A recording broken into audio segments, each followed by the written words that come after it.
அணுகுமுறை, அவருடைய கூட இருந்து அவர் சொல்லக்கூடிய ஆலோசனைகள் நிச்சயமாக எங்களுக்கு இருக்கும் என்று சொல்லி, மறுபடியும் தமிழ் மாநில காங்கிரஸ் இந்த அற்புதமான கட்சி நமக்கு தெரியும், தமிழ் மண்ணிலே தனித்து நிற்கக்கூடிய ஒரு கட்சி. பாரம்பரியம் மிக்கவர்கள், உண்மையான அந்த காலத்து காங்கிரஸ் நண்பர்கள், நேர்மையாக இருக்கக்கூடியவர்கள். இன்னைக்கு ஒரு கிராமத்துக்கு போய் தமாக என்று சொன்னால் ஒரு தனி பெருமை அந்த கட்சிக்கு இருக்கு. அந்த அளவுக்கு அற்புதமான மனிதர்கள் இந்த கட்சி இருக்கிறார். ஆனால் எல்லோருக்கும் இந்த நேரத்தில் நன்றி கலந்த உங்களுடைய வாழ்த்துக்களை, வணக்கங்களை தெரிவித்து, அடுத்த 100 நாட்களில் அண்ணன் வாசன் அவர்களுடைய ஆலோசனையின் பேரில் நிச்சயமாக ஒரு வலிமையான வளமான கூட்டணி தமிழகத்தில் கால் பதித்து, ஐயா ஜி.கே. மூப்பனார் அவருடைய கனவு தமிழக மண்ணிலே நிச்சயமாக அது நடந்தே தீரும் என்று உறுதியாக நான் கூறுகின்றேன். வந்திருக்கக்கூடிய பத்திரிகை நண்பர்களுக்கும், நம்முடைய தமிழ் மாநில காங்கிரஸ் கட்சியினுடைய தலைவர்கள் தொண்டர்களுக்கும், பாரதிய ஜனதா கட்சியினுடைய தலைவர் தொண்டர்களுக்கும் நன்றியை தெரிவித்துக் கொள்கின்றேன். நன்றி, வணக்கம்.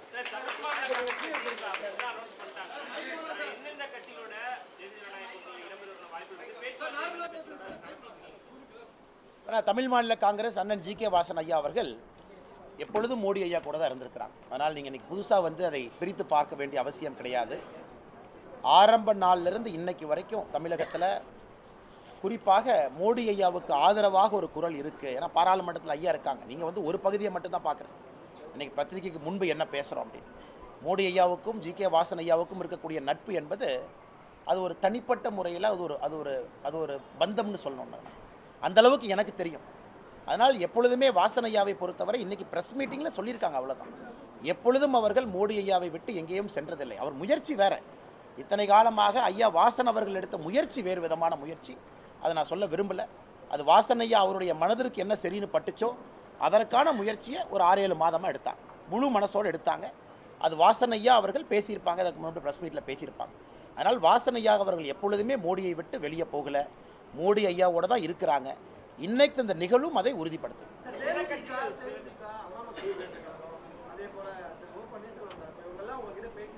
என்ன நீங்கள் பாருங்கள், நாளைக்கு நம்முடைய பிரதமருடைய நிகழ்வு இருக்குது பல்லடத்தில். ஐயா வாசன் அவர்கள் முத்தாய்ப்பாக அந்த நிகழ்ச்சியில் நாளைக்கு பங்கேற்கிறாங்க. நம்முடைய தலைவர் அண்ணா தேவநாதன் யாதவ் அண்ணன் இங்கே இருக்கிறாங்க. எல்லா தலைவரும் நாளைக்கு பங்கேற்க போகிறாங்க. நீங்கள் பார்ப்பீங்கன்னா, ஆனால் காலம் பதில் சொல்லும். இன்னும் ஒரு என்ன எலெக்ஷனுக்கு டைம் இருக்குங்கன்னா, we are still early. March உங்களுக்கு பார்த்தீங்கன்னா பிரதமருக்கு அஃபீஷியல் ப்ரோக்ராமே மார்ச் முதல் வாரத்தில் தமிழகத்திற்கு வருவதற்கான வாய்ப்பு இருக்கிற மாதிரி தெரியுது. அதனால் பொறுத்திருந்து பாருங்கள். நான் ஏற்கனவே சொல்லியிருக்கேன், வாசன் ஐயா அவர்களுடைய ஆலோசனைன்னு ஒரு வார்த்தையை பயன்படுத்தியிருக்கேன். அந்த வார்த்தையை நான் சாதாரணமாக பயன்படுத்துனீங்கன்னா வாய்க்கு வந்ததை நான் பேசலை, ரொம்ப யோசித்து அந்த வார்த்தையை நான் பயன்படுத்தியிருக்கேன். வாசன் ஐயாவுடைய ஆலோசனையினுடைய பேரில் அடுத்த 100 நாட்கள் தமிழகத்தினுடைய களத்தை நீங்கள் பார்ப்பீங்க. ஒரு பெரிய மாற்றத்திற்கான அடிக்கல் இன்னைக்கு நாட்டப்பட்டிருக்கிறது. 24, 26 அந்த தாக்கத்தை பார்ப்பீங்க.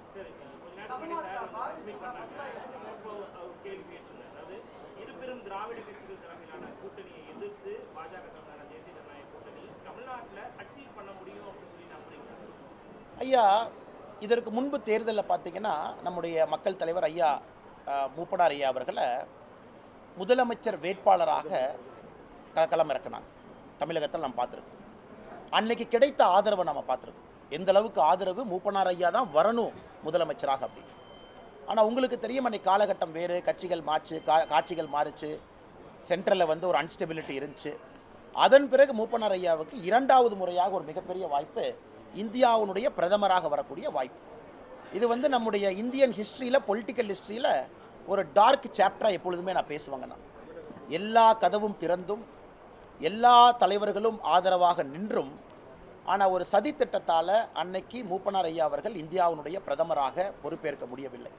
ஒருவேளை பொறுப்பேற்றிருந்தால் இன்றைக்கி நம்ம 2024 சொல்லுவோம், maybe the best prime minister India had அப்படிங்கிற வார்த்தையை நம்ம பயன்படுத்தியிருக்கோம். ஏன்னா மூப்பனார் ஐயாவுக்கு அந்த வாய்ப்பு கிடைக்காதனால இந்தியா மூப்பனார் ஐயாவை பார்க்கல. அதனால் இன்றைக்கி எடுத்திருக்கக்கூடிய முடிவு, தமிழகத்தில் ஒரு புதுவிதமான அரசியலை வாசன் ஐயா விரும்புகிறாங்க. அதற்கும் அவர் யாரு மேலே கோவப்பட்டு பேசுகிற ஆள் இல்லை. வாசன் ஐயாவுடைய சுபாவம் நம்ம எல்லாத்துக்கும் தெரியும். யாரெல்லாம் கூட பழகியிருக்கிறோமோ ஒரு கடுஞ்சொல் பயன்படுத்தாமல் ஒரு இனிமையான ஒரு மனிதர். ஐயா இன்னைக்கு மோடி அவர்களுடைய கருத்தை வலுப்படுத்த, நீங்கள் நல்லா கவனிங்கன்னா, இன்னைக்கு இந்தியா 2024 என்ன, மோடி ஐயா 3வது முறை வரணும், 400 எம்பிக்களை தாண்டி வரணும். அந்த சரித்திர தவறை தமிழகத்திலிருந்து செய்யக்கூடாதுன்னு ஐயா வாசன் அவங்க விரும்புகிறாங்க. மோடி அவர்களுடைய தேர்தல், இந்தியா முழுவதுமே மோடி வர்றாங்க. 2024 மோடி ஐயா தமிழகத்திலிருந்தும் பெரிய அளவில் எம்பிக்கள் அனுப்பணும்னு வாசன் ஐயா விரும்புகிறாங்க. அதற்காக இந்த முடிவு எடுத்திருக்கிறாங்க. அதே நேரத்தில் கடுஞ்சொல் பேசாத வாசன் ஐயா எந்த தலைவர்களை பற்றி எதுவும் பேச போகிறதில்ல. முயற்சி எடுத்தாங்க. அவருடைய அரசியல் கண்ணோட்டம் வித்தியாசமான கண்ணோட்டம். தமிழகத்தில் எப்படி இருக்கணும், 39 சீட்டில் 3 அணியா 2 அணியா எல்லாம் பேச்சு கொடுத்தாங்க.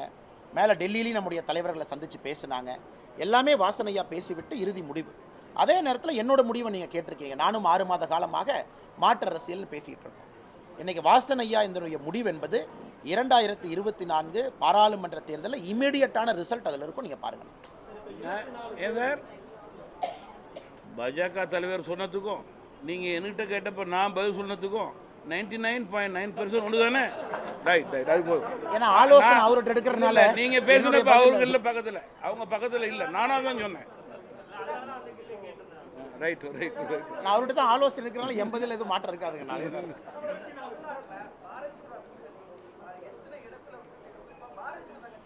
அண்ணே பாருங்கண்ணே, இன்னைக்கு அண்ணன் இங்கே வர்றாங்கன்னா ஒரு மாறுபட்ட அரசியல்வாதி. ஜி.கே. வாசன் டெல்லிக்கு போயோ அல்லது டெல்லியில் இருக்கக்கூடிய தலைவர்களை இல்லத்துக்கு அழைத்தோ கூட்டணி உடன்படிக்கை எனக்கு ஏற்படணும், எனக்கு எந்த சீட்டு கொடுப்பீங்க கேட்க மாட்டார். அவருடைய தன்மை அது கிடையாது. ஒரு கொள்கை விஷயத்தில் கட்சி நடத்தக்கூடிய தலைவர் பேரம் பேச மாட்டார். இன்னைக்கு ஜி.கே. வாசனுடைய தமிழக அரசியலில் தனித்தன்மை என்னன்னா, நீங்களாம் டிவியில் போடுறீங்க திமுக கட்சியும் இவர்களும் 3வது கட்ட பேச்சுவார்த்தை உடன்படிக்கை எட்டியதா, நாளை எட்டப்படுகிறதா. ஆனால் இவங்க எல்லாருமே கொள்கை ரீதியாக அரசியல் செய்கிறவங்க, நேர்மையான அரசியல் களத்தில் இருக்கிறவங்க. இவங்களுக்குலாம் வியாபாரம் பண்ண தெரியாது, பேச தெரியாது. அரசியல் களத்தை நேர்மையாக அணுக மட்டும்தான் தெரியும். அதனால தான் இந்த சந்திப்பே ஒரு வித்தியாசமான சந்திப்பு. இப்போ வாசன் ஐயா கிட்ட அண்ணா நீங்கள் எங்கே போட்டிடுவீங்க, அல்லது என்கிட்ட அண்ணா நீங்கள் எங்கே போட்டிடுவீங்க, 2 பேத்துக்குமே தெரியாது. அது முடிவெடுப்பாங்க. வாசன் ஐயா அவர்கள் இன்னைக்கு நேர்பட பேசியிருக்கிறாங்க, கூட்டணிக்குள்ளே வந்திருக்கிறாங்க. நான் ஏற்கனவே ஒரு வார்த்தையை பயன்படுத்தியிருக்கேன், வழி நடத்துவார்கள், ஆலோசனை கொடுப்பார்கள். ஒரு வார்த்தையை நான் சாதாரணமாக பயன்படுத்தலை. அதனால் நீங்கள் யோசிச்சு பாருங்க, இதற்கான பதில் வருகின்ற காலத்தில் நிச்சயமாக இருக்கும்.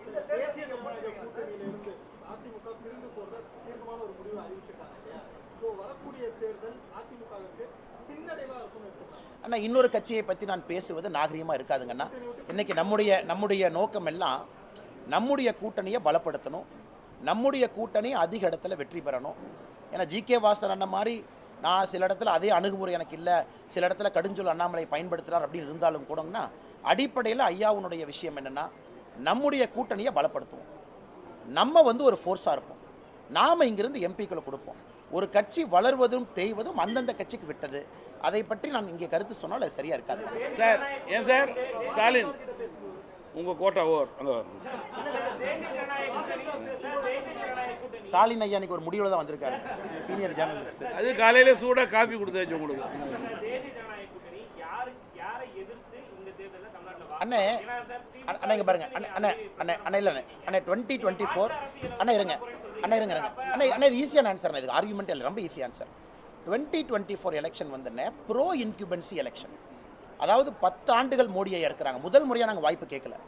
10 ஆண்டுகளாக இருக்கிற மோடி ஐயாவுக்கு 3வது முறையாக வாய்ப்பு கேட்குறோம். நல்லா கவனிச்சுக்கங்கண்ணே. 2014 தேர்தல் பிரச்சாரம் வேறு, 2024 தேர்தல் பிரச்சாரம் வேறு.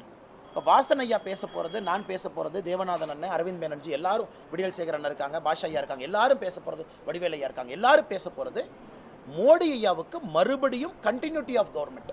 10 ஆண்டுகள் இருந்திருக்கிறாங்க, ப்ரோ இன்குபென்சி இன்னும் 5 ஆண்டுகள் இது. ஆனால் தமிழகத்தை பொறுத்த வரைக்கும் நீங்கள் பாருங்கள், திமுக அவர்களுடைய சாதனையை சொல்லி ஓட்டு கேட்கல. கடந்த 6 மாத காலமாக ஒரு பத்திரிகையோ டிவியோ திமுக பேசுகிறத பார்த்தீங்கன்னா, நாங்கள் இதை செஞ்சுருக்கோம், 33 மாதமாக அதை பண்ணியிருக்கோம், இந்த வாக்குறுதியை நிறைவேற்றி. It's not positive politics.